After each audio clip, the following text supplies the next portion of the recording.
Hello and welcome to episode 238 of the Paint or the Minis podcast. We put the show together so you can have something to listen to whilst you are sitting at your desk and painting your miniatures of any scale, genre and game.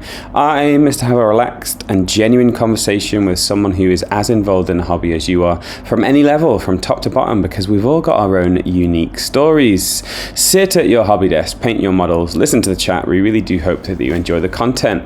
This episode I speak to Mr. Graham Davey of Grey for Now Games. Graham has a deep, progressive and interesting history in the hobby world, from working in a GW store to editorial teams to working for White Dwarf to writing his own games such as Test of Honor, 0-200 Hours, and most recently the Guards of Traitors Toll. He's such an interesting chap with so many different insights and stories. It's very hard. It's very hard to fit them into one episode. So I hope that you enjoy this one, and maybe we can coerce him onto another episode in the future with the promise of a packet of hobnobs. Thanks to Graham for coming on to the show and taking the time to speak to us. We really hope you enjoy the show, and yeah, really good. If you need to contact us, you can join the Facebook group of it's like knock on the door of 11,000 people, so you can join the Facebook group and you can share what you're up to. You can follow us on Blue Sky. You can follow us on check us out on Discord. There's a Discord link in the podcast description that you can click on and come and hang out with us, or any other way that you can find us, really. You can email paintortheminis@gmail.com if you would like to talk to me that way, or you've got a guest recommendation or anything else. We really do hope that you enjoy the noises that we both made and the recording that we did about them. But anyway, that's enough of the pre-ramble. Let's go.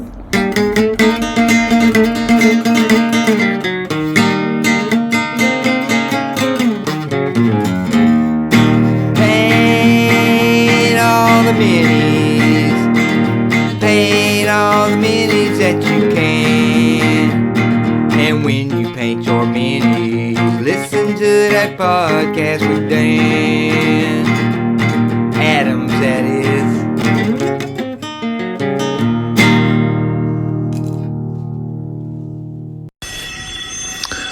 I know what you're thinking. Did he paint 6 armies or only 5? Well, to tell you the truth, in all this excitement, I've kind of lost track myself. But being that this is Paint All the Minis, the best place for painting and hobby on the internet, and people aren't going to bite your head clean off for posting, you got to ask yourself one question. Do I feel lucky?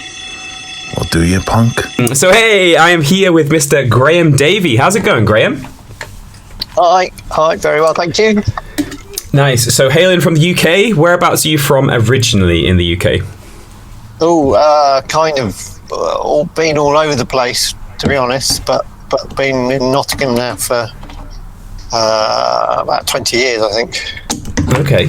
So, if you could go anywhere in the UK to live, where would you choose to live? Would it be Nottingham, or would you choose somewhere different?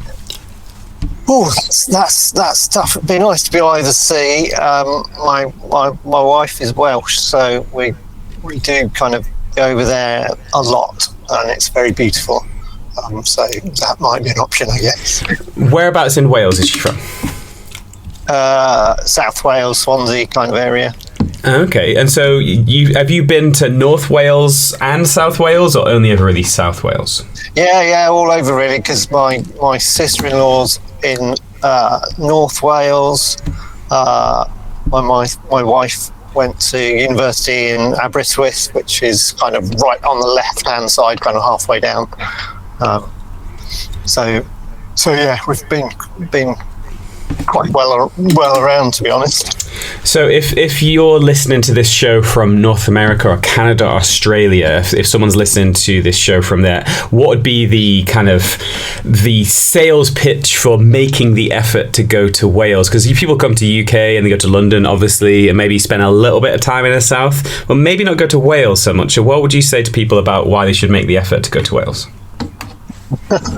Suddenly the Welsh tourist board. It's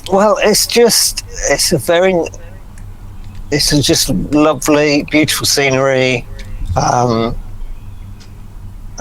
It's kind of rugged coastlines and lovely beaches, and Yeah, yes. Just, Castles. Castles. Lots of history in castles. Yeah. I always think about my upbringing. We didn't really kind of go abroad when I was a kid, on holiday. We kind of went to like North Wales. There's so many amazing medieval castles around North Wales, especially that are awesome. Are you a visitor of castles? Definitely, yes. What would be your favourite one? You pick one out.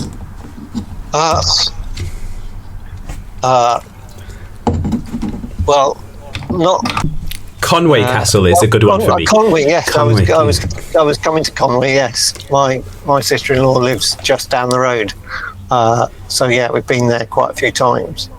It's really nice Conway Castle because it's perched upon like a big rocky outcrop as well, so it can't be undermined. It's quite a uniquely shaped castle as well, because it's like kind of built onto the hillside, so it's like kind of very long, very thin, kind of changes with the geography of the structure. That's a really cool castle, but just the history around the area is pretty interesting, and it's not particularly nice in some ways. Like castles are a form of subjugation, right? So it's a way to kind of subdue the local people with the building of these castles, which is quite sad, but it's quite interesting to go and look around them, right?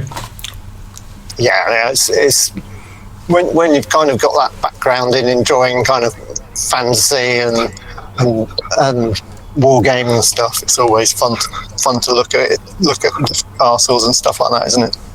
Yeah, it's really cool, and just good to wander around. I always think when I'm walking around, I always kind of think people that have lived here spent so many hours just walking the battlements, or so many hours like living in the castle, and you're just kind of going there visiting, you're eating your sandwiches, on the little grassy area in the middle, and that was someone's life for a long period of time, right? But anyway, before we turn this into a historical podcast, let's talk about you. So we obviously know your name, Mr. Graham Davey, but some people might not have ever heard of you before. Some people might be listening to this show going, oh yeah, it's great, I want to listen to more of him. I know you kind of know his background, but some people might not have heard of you at all. So give us a little bit of a snapshot of who you are and what you do within the hobby industry at this moment. Well, I currently kind of am the runner of Grey for Now Games. We publish Test of Honor, which is a samurai skirmish game, as well as Over 200 Hours, which is a World War II stealth game. And we've just launched a new game called Guards of Traitors Toll, which is a fantasy adventure type game. So I kind of pretty much do everything for the company. It's more or less a one man band. So that's really cool. Wear a lot of hats. Yeah, you like wearing hats. But yeah, that's cool. That's a good snapshot. But you don't just wake up on a Monday morning and someone's created a website and someone's created these games. This is a long tale that doesn't just begin over a course of one weekend into the first week. So if you kind of went back to your very first interaction with tabletop gaming or painting or RPGing, how did this hobby first start becoming a thing for you? I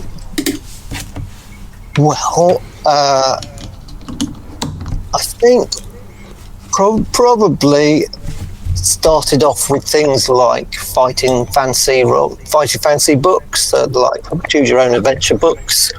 Was my first little taste. Started to do a bit of D&D. My uncle took me to a war game show. He was a member of South East London Warlords. Okay. So that was my first experience of a proper war game. I remember I had control of this big unit of armoured knights, which very slowly moved across the battlefield, and eventually I got to roll some dice. It's trying to be quite old school war gaming. Oh, in fact, I'm not sure if they were even dice. I don't think it was even dice. It was one of those really old war games where it was just a table and a chart. But it seemed really cool at the time, and I think that kind of gave me the bug. That's cool. So can you remember, you mentioned fighting fantasy there. So is it something you got as a birthday present, Christmas present? Did Santa Claus get it to you? Like, can you remember your first kind of wow moment? Honestly, I've no idea how I got them at this point. It's a long time ago. Yeah.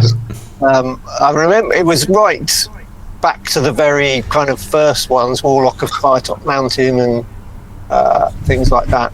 So it was right when they first came out. That's cool. And then you mentioned about is the uncle taken to a games? Was it a show or was it just a games club? No, it was a big kind of proper event, I think, of some sort. Okay. I think it was their yearly. They still do it now, I think, but it was their yearly event, and there was kind of painting competitions and all sorts. And you mentioned that it was, a spectacle, right? You were excited about moving these knights around. So were you interested in reading? Were you reading books at that time, and then this was a kind of manifestation in real life? These little figures moving around. Are you a big fantasy reader? Back then, I think I was really quite young, so I don't think so at that point.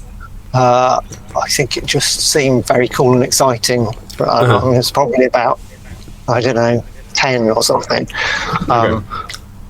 Maybe even, I could possibly even, no, it would have been, 9 or 10, I guess. Just trying to remember where we lived at the time. But so I started kind of buying, there was a little hobby shop in the town where we lived, and I started buying the odd little Citadel miniature. What with, like pocket money? Were you like mowing people's lawns?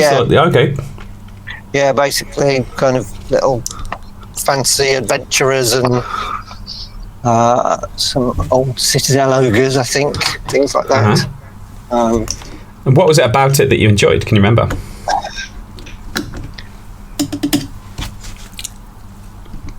Well, I had a lot of fun painting them. I had the old kind of Humbrol enamels that I was painting them with at that point, because I just couldn't get acrylics back then. And I don't think I don't think I knew anyone else who played anything at that point. So I think it was mainly just in my head. And were you taking painting seriously, or were you just kind of seeing, not really thinking too much, just kind of doing some stuff? I was all right, because I was quite kind of an artistic kind of kid. So I think I went back the next. I think I may be getting this entirely wrong. It's okay. Well, if you can't remember, just make it up. It's fine. Just make it up. Yeah. I was. Yeah. Sorry. Sit on the sofa. Back the next year to the war game show, and tried to enter some of my figures in the painting competition. Okay. I didn't get anywhere. Because they were pretty basic, frankly, my efforts at that point. But that's good, though. That shows like a good level of confidence and a good level that of application, right? To kind of paint them and that's gone. I guess they were at least finished. Let's put it that way. Yeah. That's cool. But you mentioned that also that there's not very many people that you knew that were playing. So, at what point did you either meet some people to play with, or at what point did it kind of like fade away, or did it never fade away? Once I got to secondary school, so a bit older, there was people playing D&D. So that kind of fueled some things, and then I kind of did D&D all through that kind of secondary school period. So how did that first? How did you meet those people? Were they people that you're in classes with? Was it kind of like just the word on the street? Okay, cool. So what your first formative steps with RPG and how did you like it? I mainly. I guess there's a pattern forming here, but I mainly like being the DM and spending a lot of time writing adventures and creating dungeons. So I suppose you can see a formative plan for my life there, I guess. So what was it about that though? Because being a DM, being a GM there's a certain amount of that's just selfless in the sense of you creating adventures for people to follow along with. There's a certain amount of selfishness, not with a negative connotation there, where you get to decide the fate, you get to decide the direction. So, but not as many people want to be a GM or a DM that want to just play along. So what was it? What do you think? What was it about yourself that wanted to control that and lead people and to create the environment that they can flourish in? It was more about the. I think the bit I really enjoyed was when on my own, kind of creating the world and creating the dungeon and and kind of doing maps and stuff like that. And then the kind of the end result of that was obviously playing the games. But I think the bit that I really enjoyed was creating it in the first place, I think.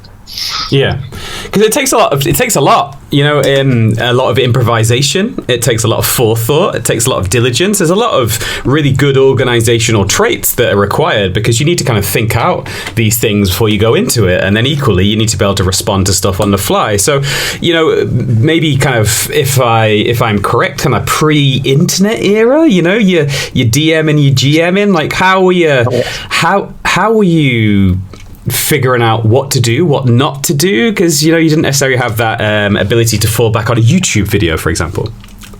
Oh no, I was still fairly young at this point, and I think it was probably a lot less role playing than you might imagine from kind of modern D&D. Yeah. It was much more move into the next room and kill the next monster. Yeah. But what monsters popped up was you, and how to defeat that monster was you true, as well, right? So there's a lot of really good social things there. Like, people are looking to you to have fun. People are looking to you to be the maker of fun, right? The purveyor of fun. So is that a role that you enjoyed? Is that something that you actively sought, right? Yeah, I guess so. I don't know if it was.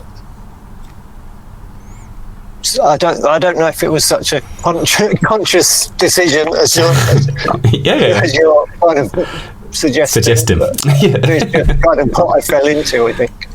Okay. That's interesting, because seeing what you've done off the back of that, if you just kind of fell into it and kind of, okay, well, you've done pretty well, considering. So you mentioned doing that all the way through secondary school. So was that a school club? Was it something you did after school, at the school? Was it something you did in your own time at someone's house? Like, where were you playing? How were you playing? Who were you playing with? There was a little group at school, because I think it was like just lunch times, I think, probably. And then I had another little group that of kind of friends that we'd just meet at someone's house at the weekend, a bit more occasionally, but. And so what were could you name some of your favourite experiences of that time, of secondary school role-playing?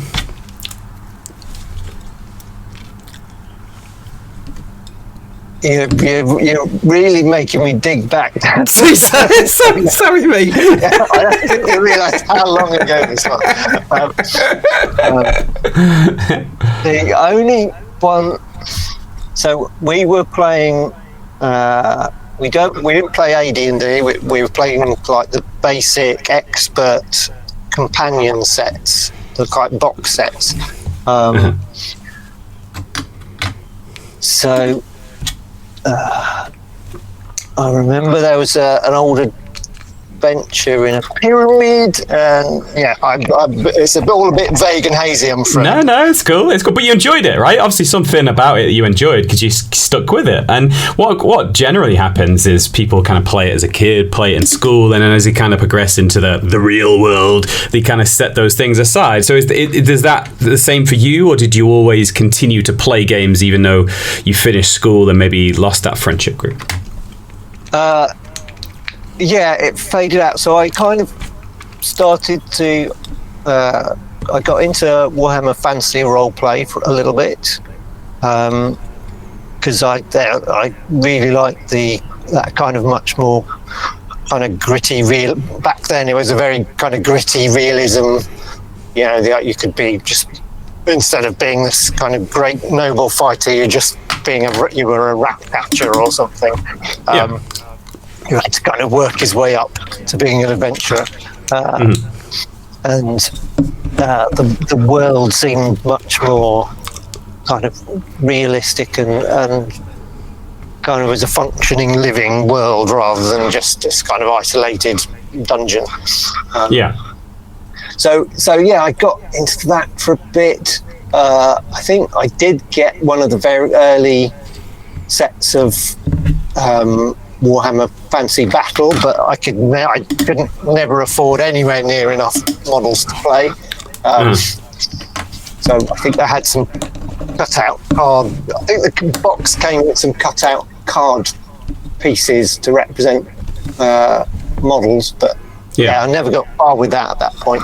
And then went off to university, and it kind of all drifted into the background for a while, and got interested in other stuff. Did you always keep half an eye on it, or did you just kind of forget it? It kind of a little bit like the One Ring in Lord of the Rings before it starts, it kind of drifts into memory and myth. A little bit, yeah. I remember doing. I think I ended up doing one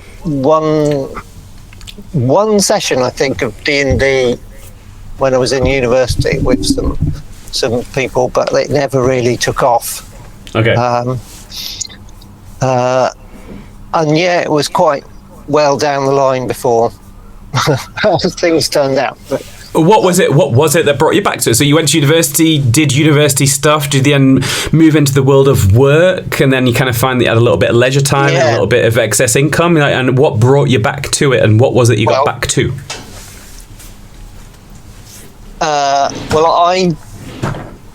I did university, then I tried to get into advertising.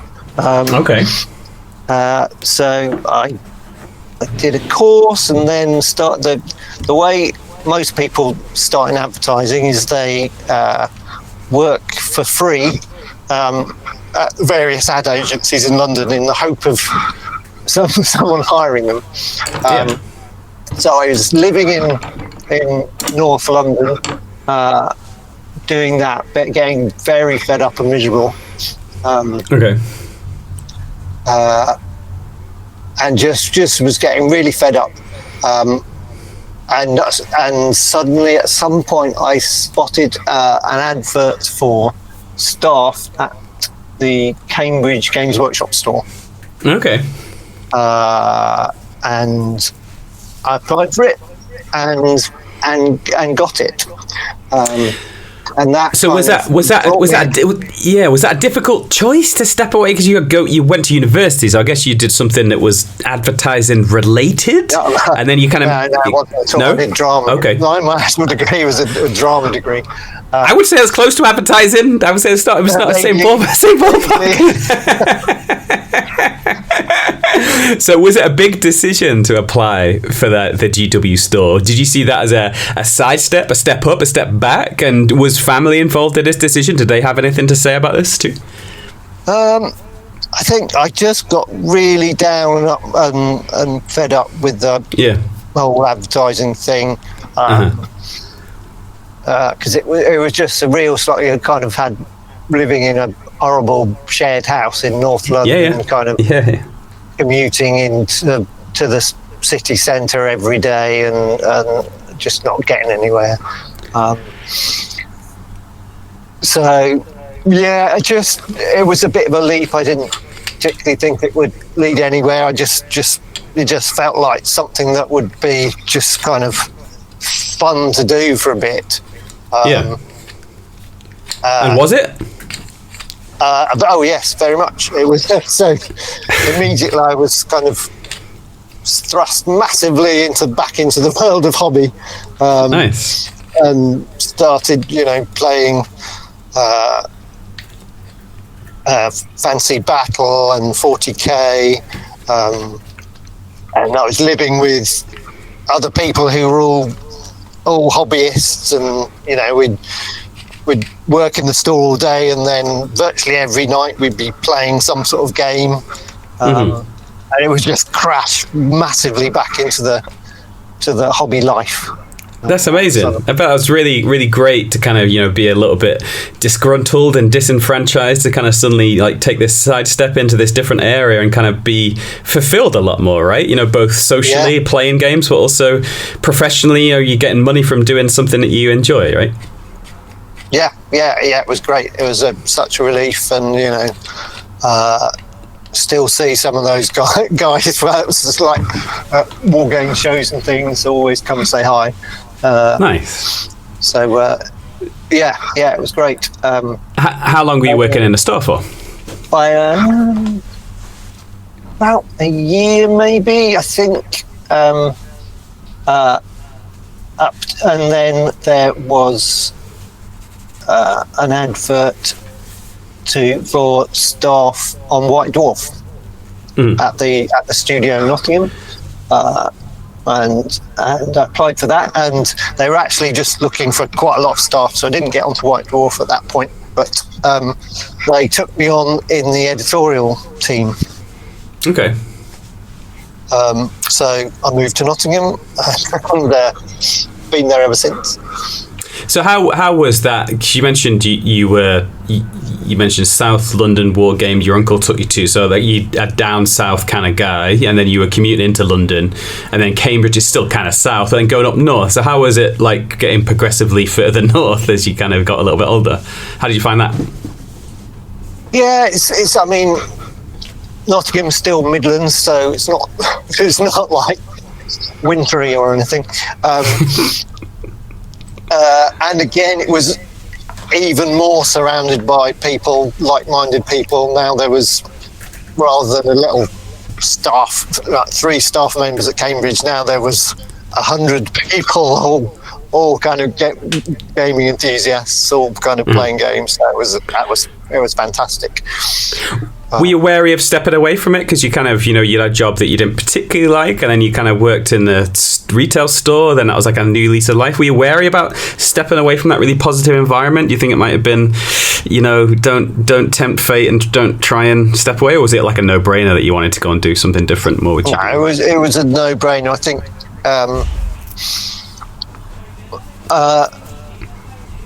work in the store was fun, but I think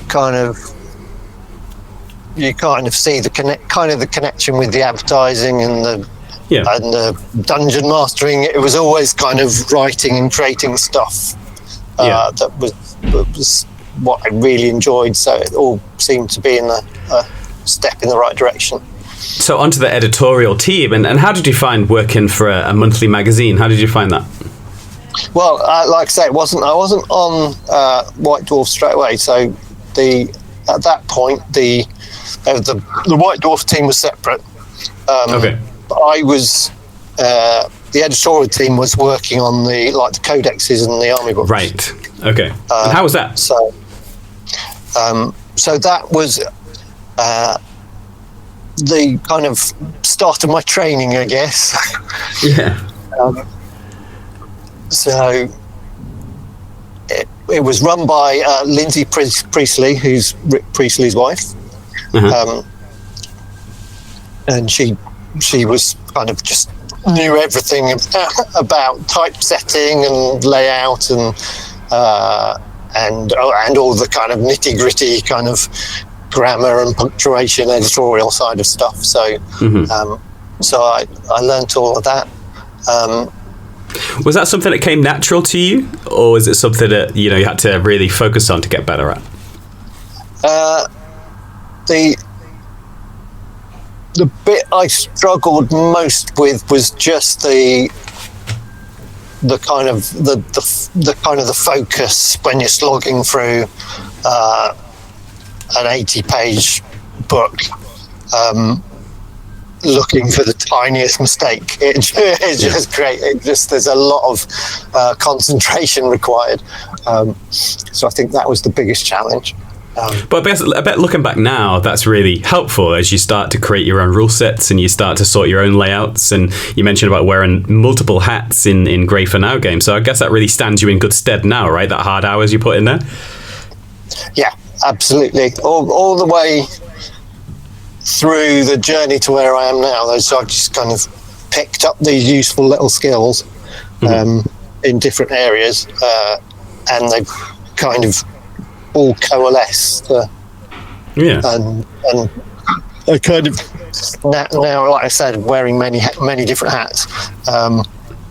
All these different things have kind of coming useful to be able to do all the different jobs for the company now. So you didn't stay on editorial team forever. So where did you go to after that? Yeah, I was moved on to the White Dwarf crew.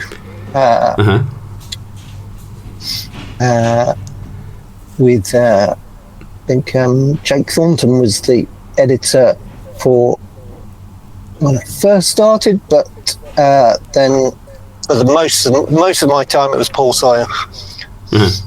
And what was that like? Because having a monthly output, some people say that it's quite stressful. You got deadlines, you got things that need to be right. Did you find that, or is it a different experience for you?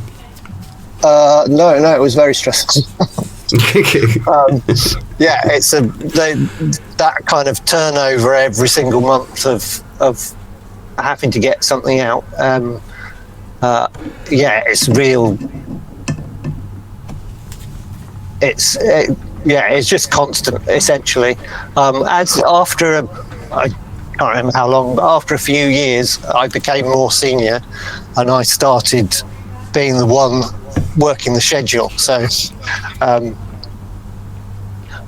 I started to kind of put in like extra time for Christmas and crazy notions like that.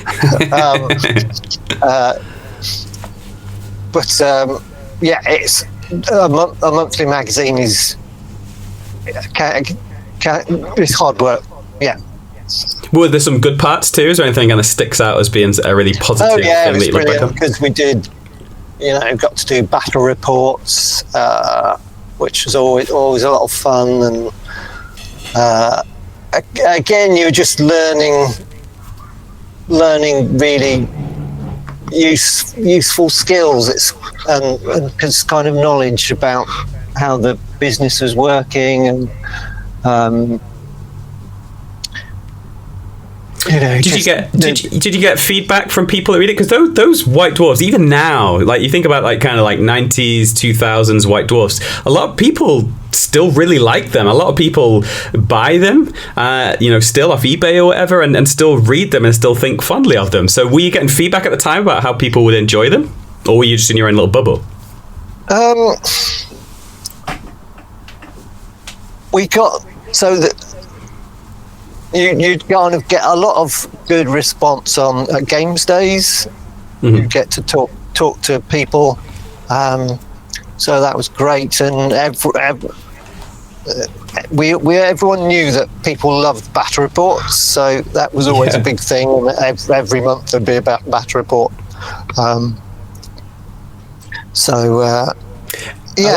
A lot of the things that people seem to talk to me about is they like the battle reports, but they also like the way that they're written, very personable, very kind of tongue-in-cheek, very fun, not too serious, and don't take themselves too seriously. So I guess that was an active intent when you guys were putting together, right?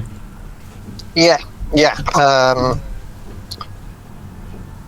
Often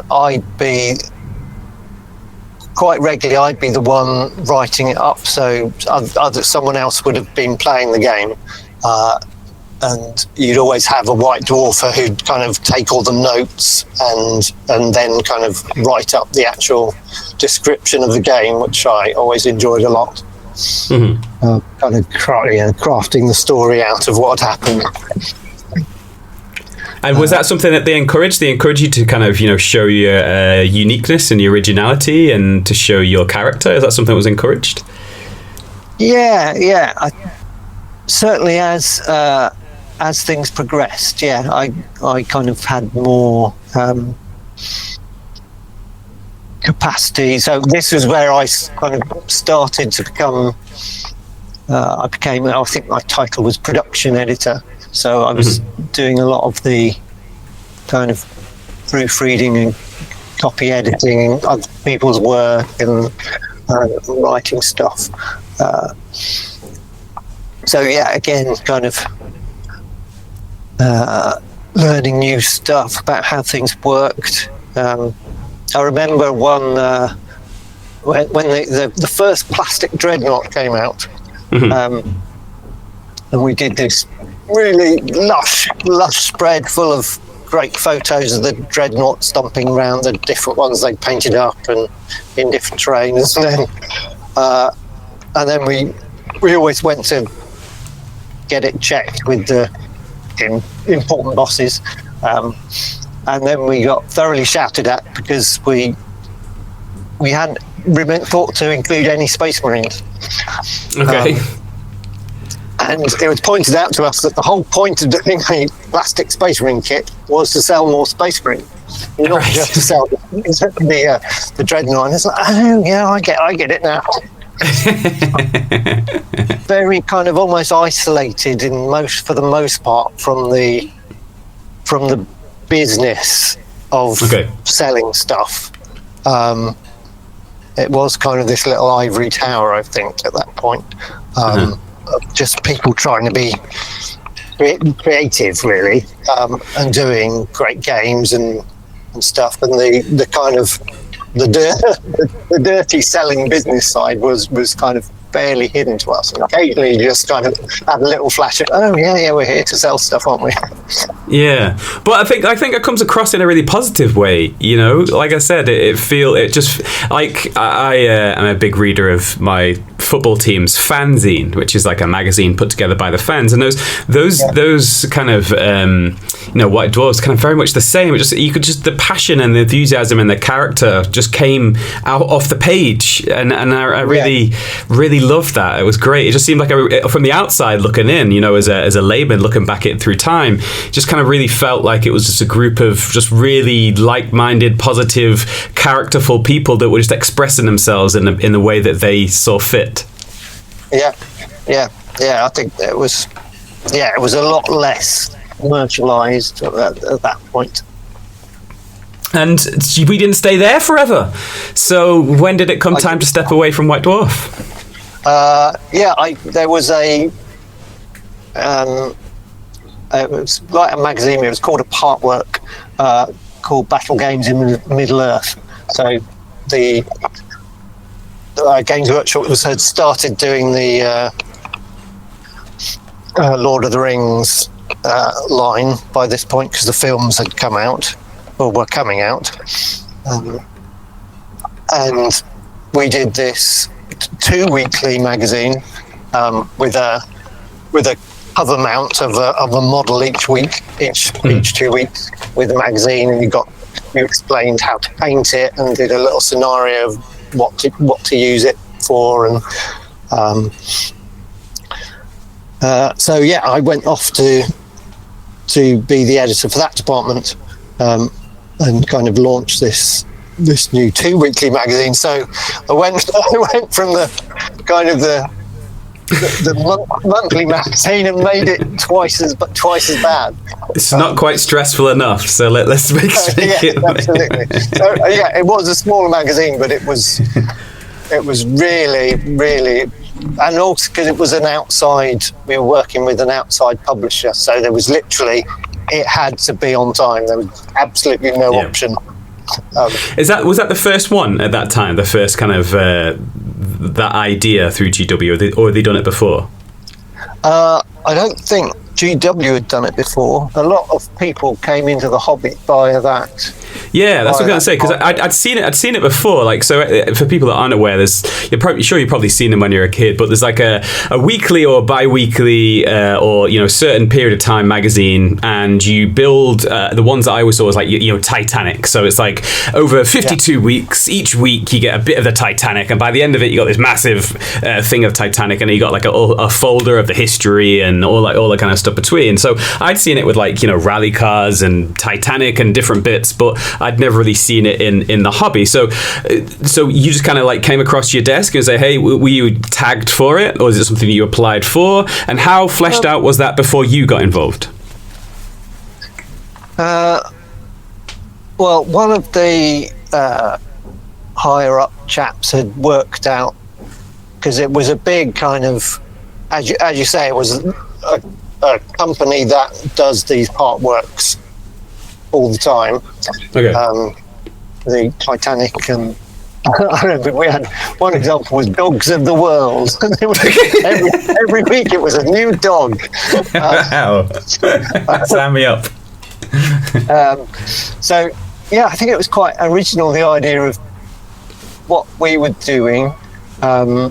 So essentially you were building up your forces every week, rather than a single item.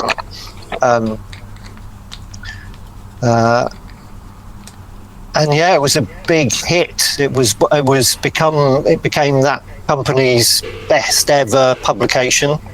Mm-hmm. And it was immensely popular. I mean, Games Workshop basically built a whole new building on the side of the headquarters from the proceeds. So it did very well. The Graham Davey wing. Not quite.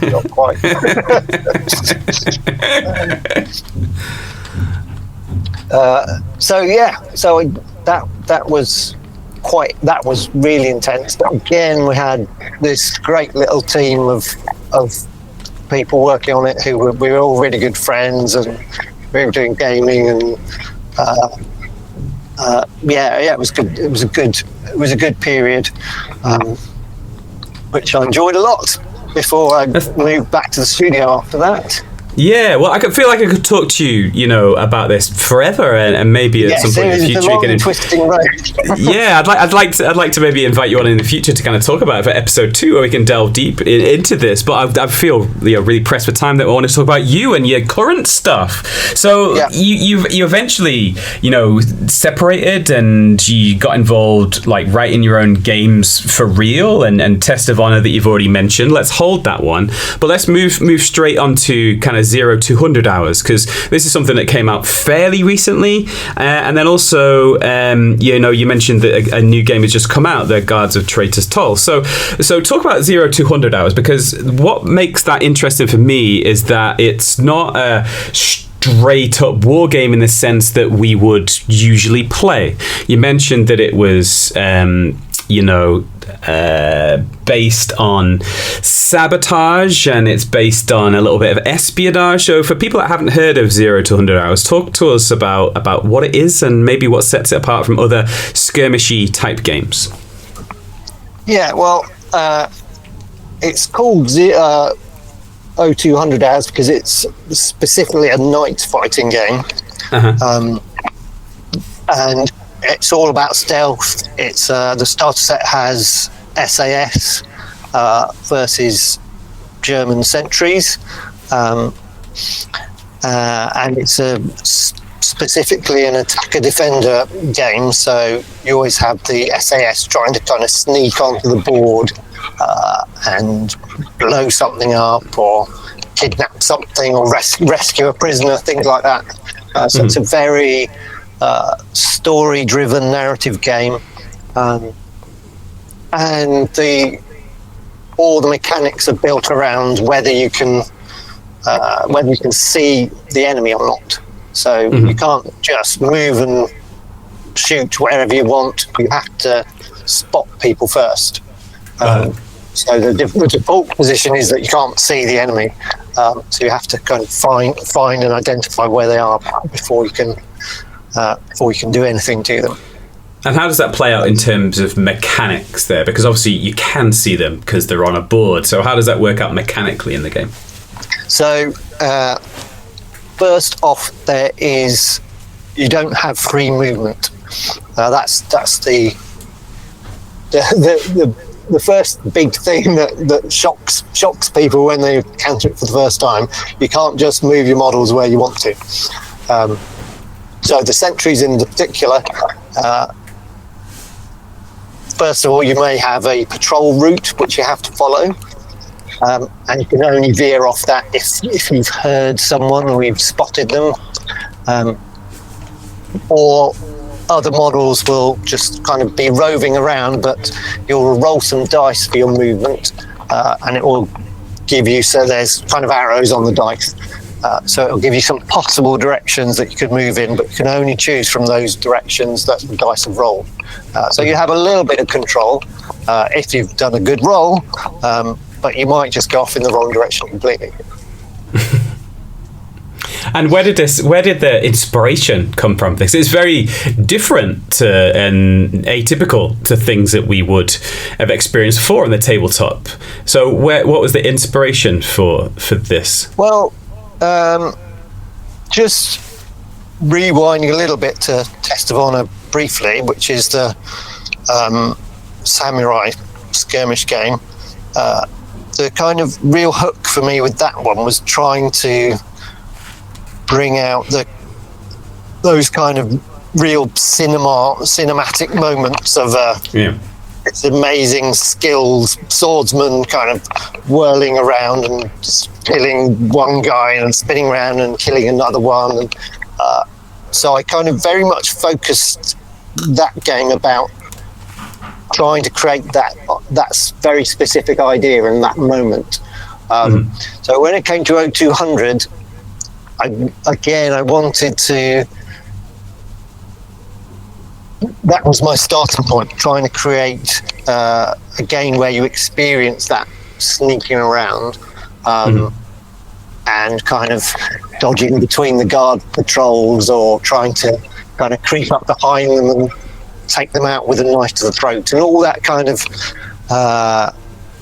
although it's a historical game, it's really more inspired by World War II movies and computer games and that kind of really exciting experience. So that was really the starting point for me. What's the incentive to be the sentries here? Because you might think, I want to be the guy that's sneaking on. I want to be the guy that's doing the blowing up the airfield. So what's the incentive to be the other side here? Well, it's a quite quick game, so a lot of people will swap round and pay both ways. But the sentries, first off, they get twice as many people, and at a certain point during the game, the alarm is raised, and you get to swamp on with all your reserves and try and gun down the attackers. You also get to play event cards, so it might be one of the sneaky attackers has stepped on a twig or coughed at the wrong moment, or a sudden beam of moonlight has opened up. All kind of little gotcha moments which kind of give you a little advantage, and you can play them whenever you want. That side of it is where the defender gets to have a bit of fun. Yeah, I think you hit the nail on the head there, where you said that both teams can try and play the opposite side. And I really enjoy games that give you that opportunity. Going back to Space Hulk, it would be a good example of that. And I play a lot of Memoir 44, which is like a board game. And playing the scenario from both sides, I think, gives you a deeper appreciation for the rules and also the scenarios. So playing both sides is a really cool aspect that not all games give you the opportunity to do. Yeah. What was your favourite thing? So in the design cycle where you're creating this, you obviously were maybe a little bit unsure about it. Was there a kind of eureka moment, or was there a moment where you thought, I'm onto something here? This is going to be good. Can you remember anything that jumped out to you as like, yes, I've got some gold here? I feel I need to apologise at this point. I feel like I can hear the gears go around in your brain, mate. Sorry for asking so many difficult questions. Sorry. I think it was once I'd worked out the dice, so essentially you have two different dice. So there's basically a quiet dice and a noisy dice, and the noisy dice has a chance of giving yourself away, whereas the quiet dice includes a chance of kind of melting back into the shadows and disappearing from view again. So if you're firing a Tommy gun, then you're going to be rolling a lot of the noisy dice, but if you're just doing a very quiet, sneaky move, then you just roll one noisy dice. So there's always a chance of going wrong, but more of the nice, quiet, stealthy dice. And I think that's the core thing that made it all work. I think once I got that sorted in my head. And so it's a couple of years old at this moment in time, right? And so once you set it into the wild, what was the response to it, and what are your feelings on it now, having kind of like, you know, put it to bed and put it out there, and how's it been received, and how do you feel about that? Yeah, no, it's 3 years now, I think. Okay. So it's been out for a while, and it's gone down very well. I think it's been kind of a stealthy success, because intended. Because yes, you know, I'm a small company. I don't have the big kind of marketing advertising reach, so a lot of people have just kind of discovered it over time. But when they do discover it, it's like, oh, this is a bit different. This is a lot of fun. It's a very different experience. And people have really liked it. I think it's important to know a couple of things. The people that I've seen enjoying it the most are ones that play World War II games anyway, so they might be bolt action fans or Chain of Command fans, and then they can just pick up the rule book and they can play it with pretty much everything they have already, and so it's like an easy hop across, and it's a palette cleanse. Maybe you kind of just done a campaign for your World War II game, and then you can kind of go and play this, which is very, very different, which will give you a little bit of time and space to do something different before you kind of get back into your tabletop World War II. That's seen a lot of people do that. And then the second thing is, I've got a small group of people that really enjoy the game because the scenes that they can make. So there's quite a few people that have posted pictures of just the scenes that they create. They created like a fuel dump, an ammo dump with all sorts of vehicles, German vehicles. They created like a German, soup kitchen where there's all sorts of soldiers that are boiling stuff up and chopping potatoes and carrots and things like that. So there's a really great opportunity to create scenes. And is that something that it's echoed with you too? And have people shared with you what they're doing with the game, and how's that felt for you? Yeah, it's fantastic. It is always fantastic to see where people have taken it. One group or guy did this amazing board, which is it's like a big big working cable car going. So you can kind of do the where eagles dare kind of fight on the roof of the cable car, and people have done full kind of submarine bays, and there's some amazing table, and it does, because you don't need just the big load of space for tanks and hundreds of models. You can kind of the terrain and the table itself becomes much more story driven, and it just, once you've got an amazing table, it just begs you to play an interesting game on it. Yeah, that's really, really cool. So just before we move on, maybe for somebody who's listened to this and hasn't been aware of 0200 hours before, like what would be the kind of the hook that would get people? Why would you say that people should give it a try? Well, it's really about, I mean, if you've watched the SAS Rogue Heroes, I think it's on Netflix, is it? That's it. It's basically the game of that. It's just sneaking around, being stealthy. I mean, there's lots of video games that will kind of give you the right idea as well. And it's kind of very small scale, quite detailed, but yeah, really a lot of fun. And there's been a few different boxes that have come out for it, the original rule set, and then there's a desert raid box and things. So is it done now, or is there future things in the pipe? God, no, we're still working on. There's still lots more things to come with it. Different theatres. We haven't we haven't even explored yet, kind of switching things around. So the allies, the British or whoever are the defenders, and some of the German special forces groups playing the attackers. There's lots of different angles you could take.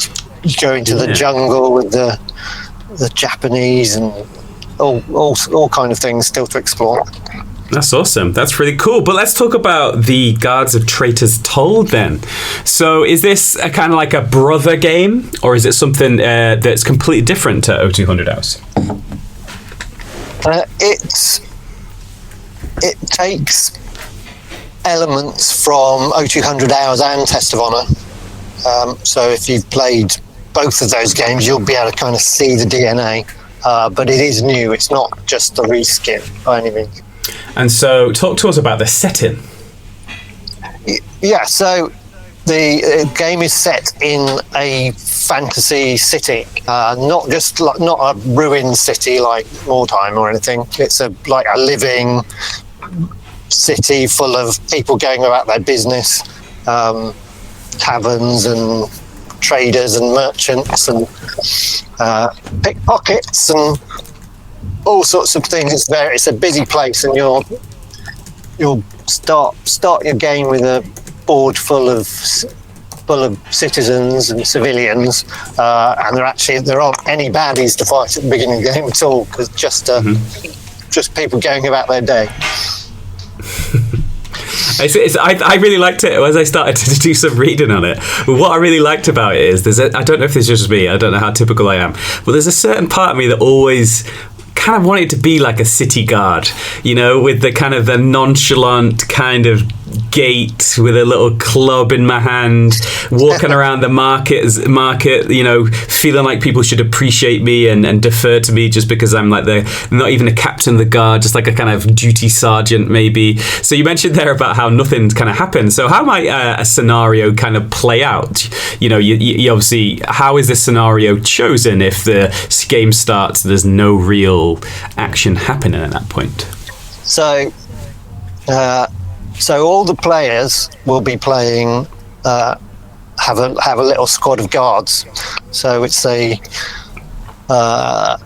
semi-cooperative game where the guards can work together to achieve their goals, but at the end of the day, they're trying to kind of gain the most glory and be the best guard captain, and get the most arrests and earn the most cash. So as the game progresses, you'll draw cards which will trigger different events happening. So it might be a pickpocket has emerged and is fleeing down an alleyway, or some angry merchant is arguing and really upset about the tariffs that have been charged as they came into the city. Topical. There could be a building might catch fire and need dealing with. So there's all kind of tasks and missions that will crop up during the game, and there are also specific missions which have a more kind of concrete story to achieve. But all the time there'll be little events to deal with, and criminals to chase down or fight. How effective are these?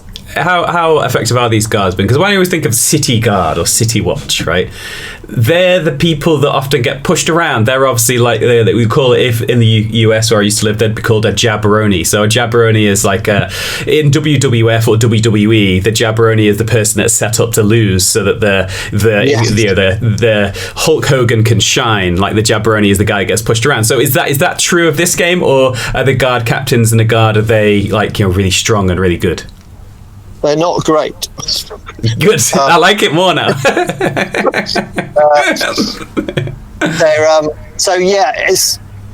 There's so many games, aren't there? Like even in this setting, but but you tend to play like the assassin or the thieves, which are running circles around the guards. So I wanted to kind of put the guards into the spotlight and kind of let them shine for once. But they're not by any means superhuman and masterful adventure types. You'll have a team who's a bit better than average, but generally you do need to work together, and you'll need a bit of help in order to. Most of the people you're arresting are at least as good as you. So you can try and persuade the citizens to help you, and you can get help from the other players' guards can potentially help if they're willing. So that's where there's a lot of interplay in terms of getting a bit of help and ganging up, but still trying to jump in and get the arrest yourself to get the get the rewards and the glory. Yeah, you mentioned rewards and glory there. So how might if you call it like a watch? No, is it a watch where you've got you got a guard captain and a few kind of cronies? Do they stay together for each individual mission? Do they grow and develop and get injured potentially? Yeah. So that if you are playing kind of a linked game, the campaign with the same opponent, you essentially keep the same guard squad, and they'll gradually advance and gain experience. As you say, they may get injured, and they'll kind of grow into individual characters as you play. Mm-hmm.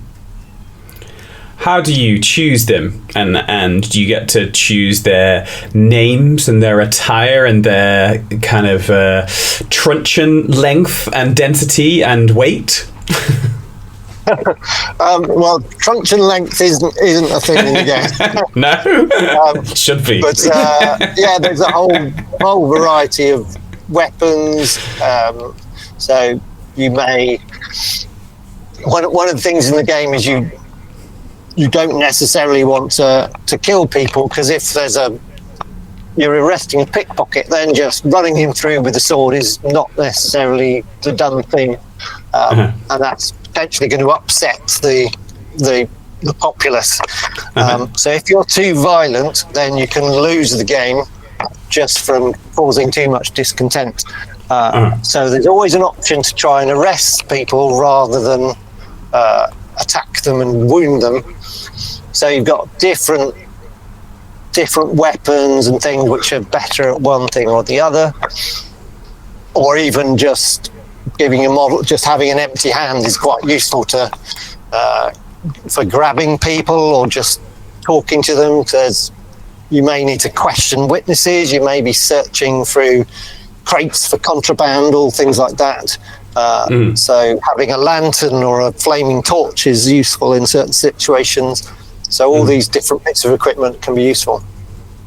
Where is not necessarily the inspiration in terms of movies or IP, but in terms of the inspiration of coming at I guess skirmishy. You'd call it skirmish. I don't like putting things in pigeonhole, but you'd kind of like a pigeonhole would be kind of skirmishy size. So what's your kind of inspiration in terms of putting a different spin on these sorts of games, and where the idea is coming from here? Well,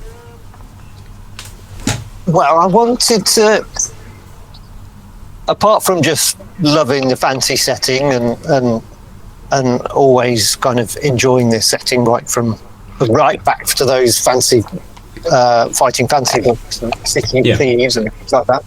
I wanted to try and do something a bit different. I mean, the kind of doing a different approach worked for 0200 hours, so I wanted to continue that, and maybe get away from most war games where you're just trying to kill all the opposing models as fast as you can. Yeah, which is kind of, there's nothing wrong with that. It can be a lot of fun, but most war games really come down to that. Even if you're trying to achieve objectives and stuff, that's usually killing everything in sight is usually the way to win.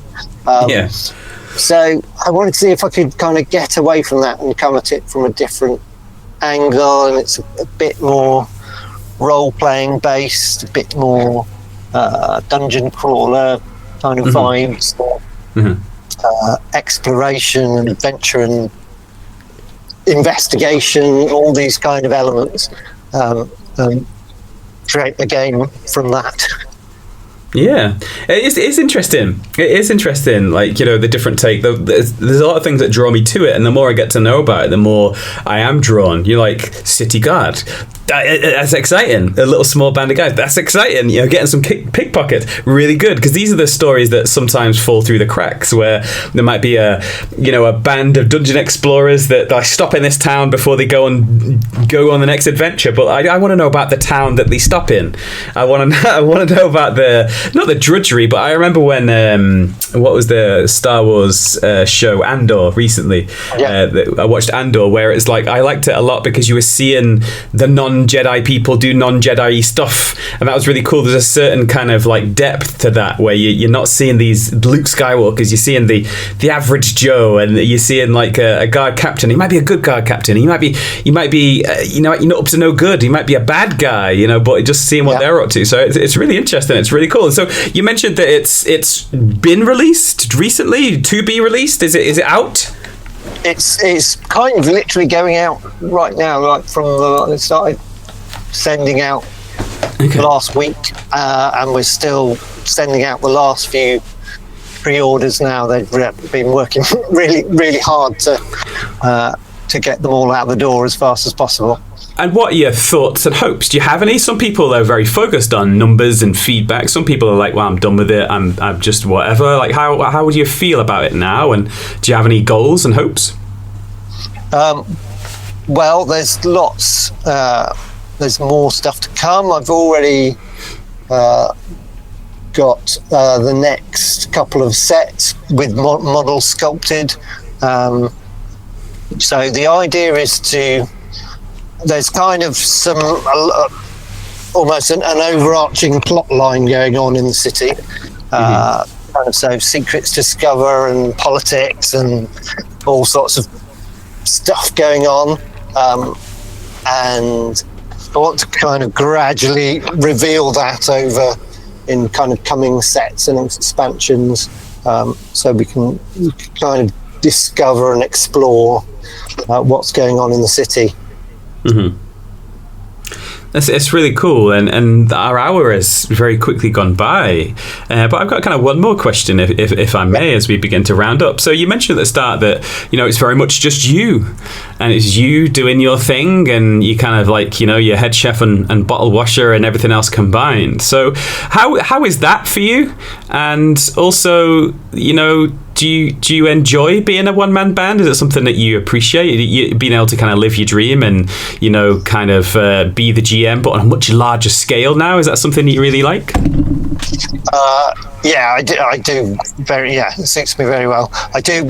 When I started, I almost literally did. I was literally making all the products and sending out all the orders myself as well. Fortunately, I've managed to...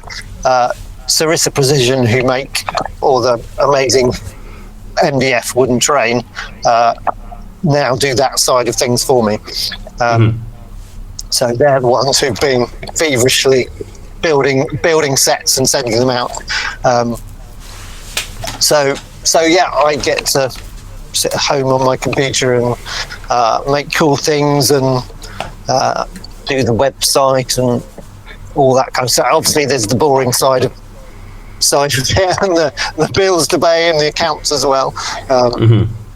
But yeah, on the whole, it suits me very well, and I'm kind of very, very lucky to have got into this place.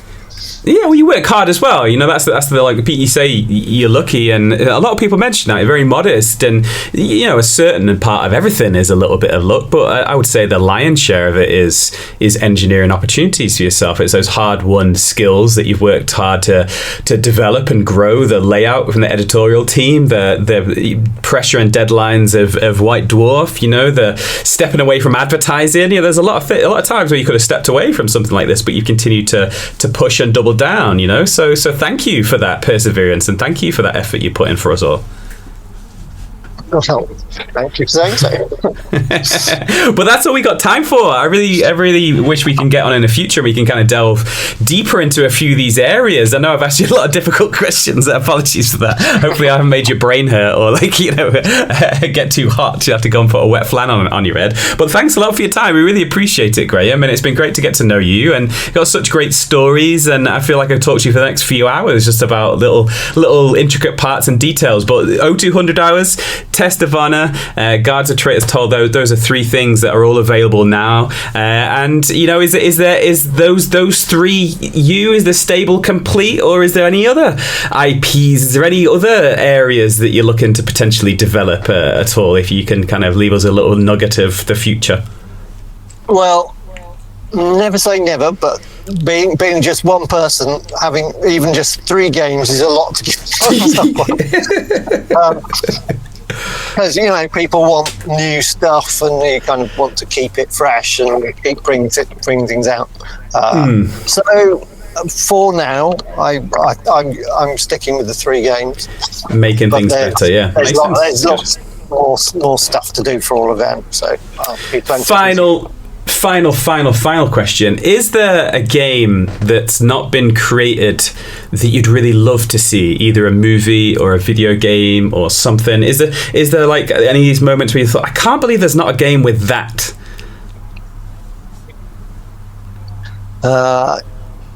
Yeah, gonna struggle with that now. I think I have thought about a kind of 3 Musketeers kind of game. I think that could be quite fun. I think again, just because it's a very kind of cinematic, story-driven kind of area, and I'm not aware of anything particular for it. So I think that. Yeah. And what about? Have you ever thought of a game that you've thought that's a really good idea, that's a really good mechanic, or something, and then you thought, nah, it's an absolute turkey? Like, what's the worst idea you've had in terms of a game creation or a game mechanic? It's hard to say. I mean, I've got you tend to have millions of ideas. I've got notebooks full of every page is something new, and the difficult bit is deciding what to focus on, because obviously we kind of it's a couple of years of your life to do a game, and a lot of money investment and all that kind of stuff. So so that's the hard bit, is choosing which of the many ideas is the right one to go for.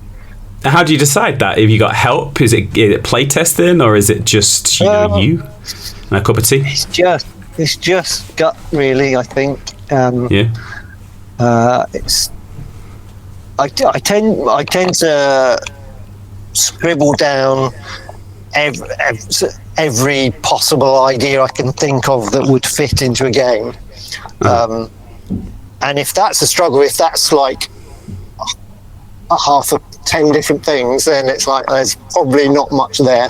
Whereas if I'm filling pages and pages, which is what happened for Guards, of the things you could explore and do within the game, then that's like, I know that's got potential. That's cool. But anyway, I don't want to outstay my welcome. You've given us enough of your time, your hard-earned time, and I know you're talking to me during a work day, so I'll let you crack on, and you can go back to thinking up the ideas and expansions. Well, thanks a lot for your time, Graham. Really appreciate it, and thanks a lot for all you do. Thanks, Dan. Yeah, it's good to be here.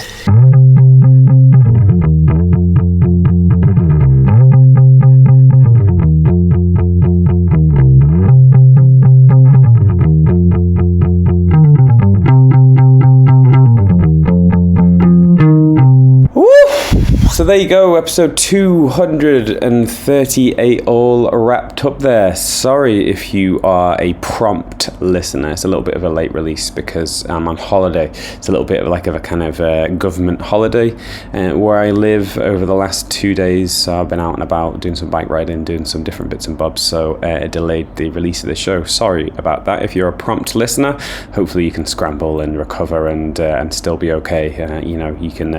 I'll send you some thoughts and prayers if it's not okay. But anyway, that's enough of that episode. All wrapped up. Yeah, like I said, Graham, nice guy, really modest guy as well, right? He came across as a really modest guy, really nice guy. So many different stories. I feel like you could do probably three big, deep episodes just on his whole, hobby career. Really seems interesting. It's super cool that he kind of went into a different career pathway and then kind of just figured out that was rubbish and it wasn't really making him happy. So he went and did something that made him more happy, and that's amazing, isn't it? I think we've all kind of done that at a different time in our life where we've kind of listened to people and maybe listened to society or listened to our parents or listened to people that we presume to be really successful, and we kind of go in a direction and then we sometimes forget about our inner voice, so it's great that Graham listened to his inner voice and went in the direction that he kind of felt that he should, and well done to him. And interesting, bouncing around different places within the country and all that kind of stuff. Really, really cool. So I'm always interested what you guys are into, so make sure you swing by the Facebook group, make sure you swing by the Discord, tell us what you're up to. We're deep into our hobby league now, our war chest league. That's going, I think we're into the third week now. 5 people are participating in our league, so if you're interested in tabletop simulator or board game arena or anything else like that, you can come and get involved in a Discord. There's a link in the podcast description. You can come and join, and you can come and have a say in the leagues that we do. Hobby stuff, finishing off my Queensmen. Hopefully this is the last week that I'm working on those Queensmen, just putting final touches to the tabletop standard of those 36 boyos. So yeah, that's what I've been doing hobby wise. Nothing too exciting. Playing some Oblivion, painting some hobby stuff. Generally kind of just doing that, really. Nothing really to report. Pretty boring hobby week, pretty standard hobby week all in all. So yeah, that's all I've got. Coming up, I got some good blocks in place over the last week. Mr. Sonic Sledgehammer should be coming up fairly soon, along with some other different people. So that was one that kind of got fitted in over the last kind of few days, which I'm pretty happy about. But yeah, that's pretty much it. I think I'm enjoying some Sapporo this week. I think I mentioned last week that I was having some Asahi with some Premier League branding. Didn't like the Premier League branding on the Asahi, so I'm not down with that. So I got some Sapporo. Stayed in Japan but went up north, and there's no Premier League branding, which is awesome. So yeah, just enjoying some Sapporo. But anyway, let me know what you're enjoying, beer wise, and yeah, anything else that you think is important. But until next time, keep on rambling.